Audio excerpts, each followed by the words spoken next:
Hi, I'm Dana Briggs, creator of Journey for Change, and I'm here in my office in Salt Lake City, Utah, and I'm with a client of mine, Sue Lee. And Sue has been coming here for a while, since about October. And she's a very unique person in that through her treatment, she has recognized the value of her own self-care, her attitude and her thoughts, and how that makes such a huge difference in the results of her treatment. Recently, she has bumped up the amount of times that she comes per month and feels that that might be helping. But what I really want you to understand about Sue is her ability to take care of herself and start healing herself. So Sue, why don't you tell us what happened with your low back first? I had long-term degeneration of the lumbar spine and ended up having spinal fusion in February of 2010. And I will say that I'm still glad that I had the surgery. It took care of a lot of the issues that I was having. For instance, I could not bend over before the surgery, and I can now. So there are many really great things that came out of it.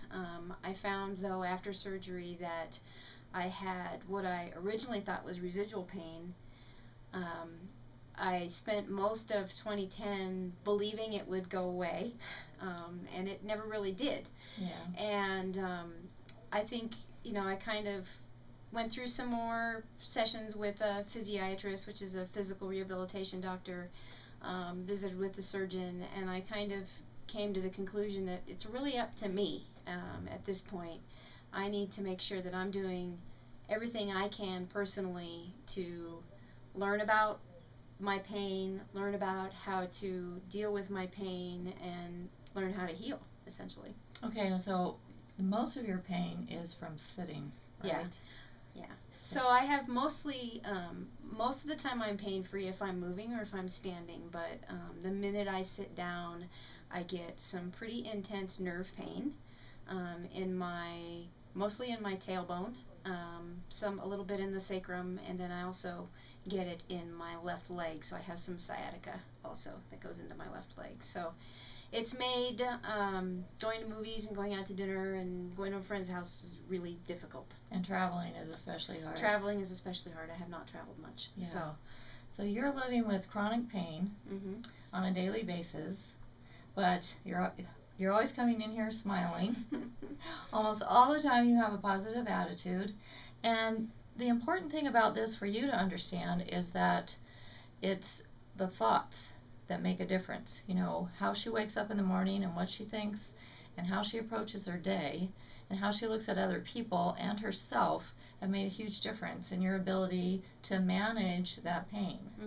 Is there anything else that you'd like to share about that? I think, it's really easy to focus on the pain and why you're hurting and what it's, and then consequently all the kind of ripple effect it can have in your life. Your relationships with the people that you love, your relationships with your friends.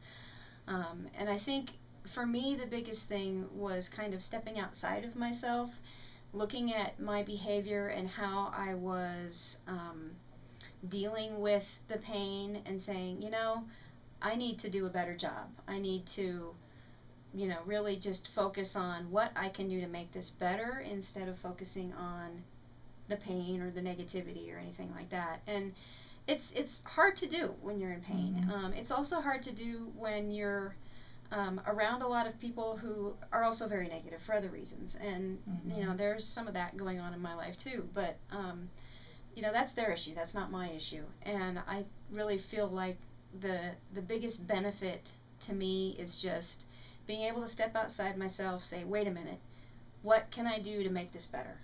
And that's the focus. I'm not going to focus on the negative. I admit sometimes it happens, especially when I'm hurting, but that's not going to make things better.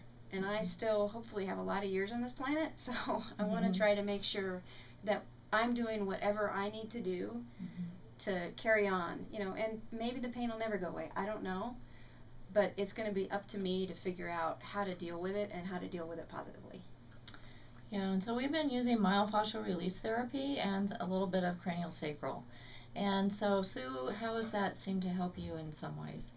Um, I think, the biggest benefit has been, number one, it's a type of treatment that I did not try before surgery.